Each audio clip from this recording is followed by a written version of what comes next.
Look at the traps we have to set up. Check it out. I found the spot. Let's take it out. There it is. There it is, look. Someone put this here afterwards, right? Look at the critter over there. We're going to have to take it out. Look. 2 over here and 1 next to the map.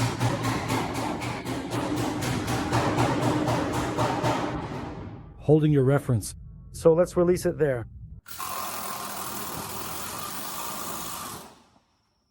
Original, for example, such as this, as an illustration.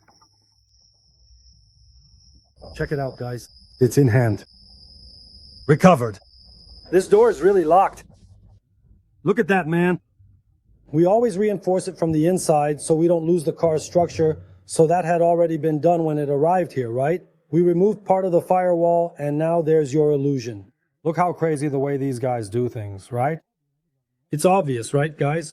Not everyone does it like this, but this one here was done this way, man. Just a few tack welds, a hammer hit, bent it, made it touch, welded it, and that's it, look. New part there, see, with the label. And that's it, look. Now we'll be able to start aligning the next one. Check out the original bracket. So we're going to lower the cab on top, then we'll take out the engine and put the engine in place.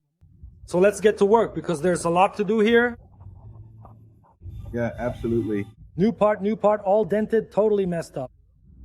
Just imagine, there's no date on that label there. It's an old part, it's 20 years old. Just imagine how long this project has been sitting there like that, right? Crazy, isn't it? Wow, there's a big dent there. They left that cross member behind. That one. To see if there's a website or something, if there are any parts. Let's set it on top. Let's try to really lower the engine, right? We can bring it in. Let's assemble it, right? But the firewall of this car is right here, look. We can move the engine back about 25 or 30 centimeters and lower it as much as we can, right? Yeah, sure. That opens up space up front. The Engine can be lowered almost 20 as well, right? This hatchback. About 15 is doable. If it moves back, you'll see what you want to go, and the oil pan will clear. Yeah, it'll clear, right? Our idea is to make this part of the oil pan flush with the cradle so we can go, look, it's 20 centimeters, man. From here to the edge. This part stays there, right? That's it. So I swapped this one for this one, as if it were just not lower it so much here, right? It'll be for it to turn. Guys, here's something cool to look at. Check this out. It's the level where the engine's crankshaft sits in relation to the chassis. So the lower the crankshaft is in the chassis, the more stability the car has. So man, here, imagine this is like a pendulum, right? So the center of the pendulum is at the car's crankshaft, supported by the tire down there on the wheel. So look at the distance all the way down there. This here creates lateral force like this, right? So the lower we have this here, it will push the force into the tire, so the car becomes much more stable. And it's not like, oh, it's just nitpicking. No, man. Really, the lower you go here, it changes a lot, you know?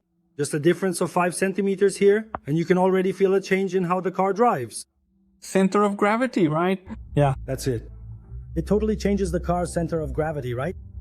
By moving the engine further back, we distribute the engine's weight, which, let's say, would be centered around the middle of the last cylinder. Since it's a V8, the center of mass of this engine is right here in the middle, and in the middle of the water pump over there, we raise the measurements a bit up front in that regard.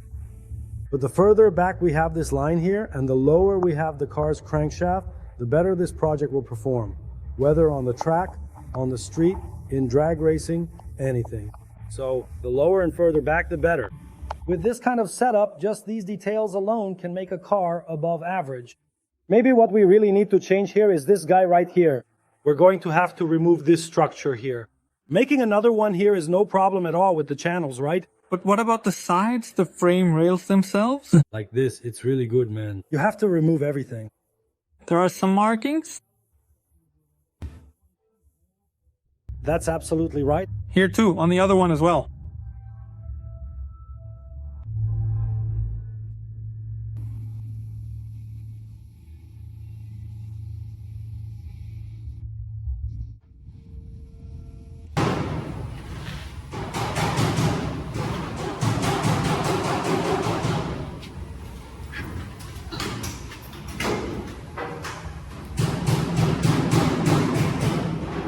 Just by lowering the mount, look how the car's appearance has already changed, right?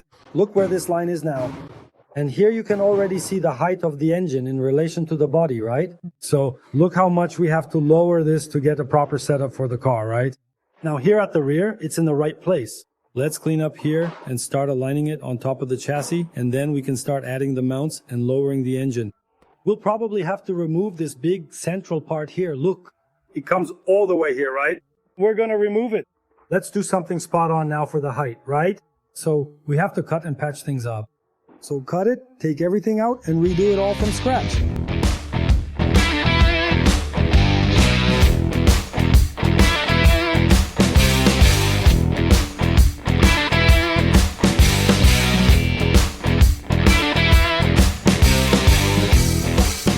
Check it out, guys. It's a 460, so it fit right in the spot. Look at this big engine mount here, see? Remember when we showed you this back at the welding shop? It's already in place, and we used a really sturdy bushing, right? Everything was laser cut, and now look at the distance the engine sits here. Remember, this is a big block, right? This is a 460. It's a really big engine. Look how we managed to fit it into the F100 using the same setup. Push back, lower down. Check out how it fits here in the engine bay. Look at the cradle there, see that? It fits perfectly in the car, and here we actually gain a pretty decent amount of space to use for the radiator and so on. The engine bay stays really clean, right? You get a lot of free space here, and the engine sits really close to the cab, so you don't end up with that big gap here, right? Later on, once you add the injection system and the filter, that space gets a bit smaller, but check out how cool it looks with the engine fitted in place. That engine there, this one, that means the crankshaft, right? This one isn't quite as low as the others. This one is at its absolute limit with the build. Even so, if we look, see where the end of the chassis is and the end of the crankshaft. They're really close, and this car is really low, so the center of the wheel will be roughly at the base of the damper pulley. The center of the wheel will be down here. And over there, the center of the wheel is below the base of the chassis. So it's way too high. The pulley is almost at the height of the top part of the wheel. Let's go take a look. And this, guys, is something that really makes a big difference once you start using the project. Look at that. Look where the pulley is. See? It's way too high. We need to put this pulley almost in the middle of the wheel over there. So we have to lower it about 20 centimeters in this specific project. So guys, we already turned it off, took everything apart, cleaned it, and I loosened the gearbox here. We're going to remove this middle piece because since we're going to redo this engine mount here, the engine mount will move back, so it doesn't make sense to have this big cage in the middle here, right? Since it won't be useful for the gearbox anymore because the gearbox will be lowered, right? So we're going to lose all this support like this. It'll move back. So now we're going to remove this central cage, clean up this area, and move the engine further back where it will stay until the end of the project. So let's lower it and move it back. Let's clean up here, then we'll fit everything back together. To check the mount designs and the new brackets there. But this here is the old engine mount that was on top of the cradle, so we removed it. Man, what a job it was to get this out. And the engine was just sitting loose up here, held in place by a big bolt that we removed. Now, where it's going to be mounted, the alternator will stay here, or if needed, in most projects, we swap the alternator to a different spot. In these modern engines, everything is underneath. We swap the alternator and the air conditioning compressor to different places. Now we're going to put the engine in the position where it will most likely stay. It's not a rule, but it's probably going to stay where we're about to put it now.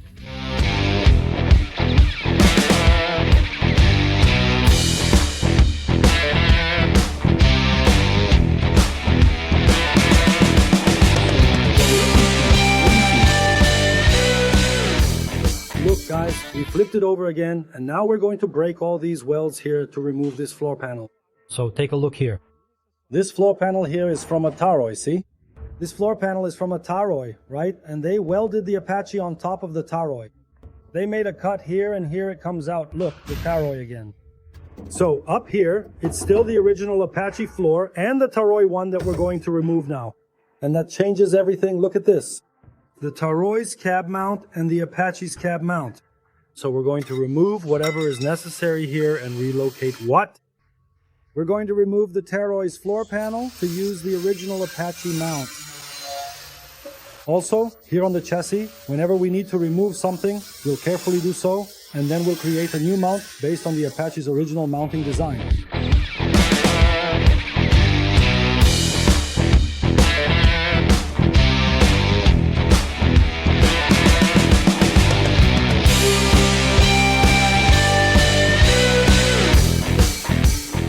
And here, guys, let's wrap up the big Apache video. Look, her tires have arrived, man. Check it out.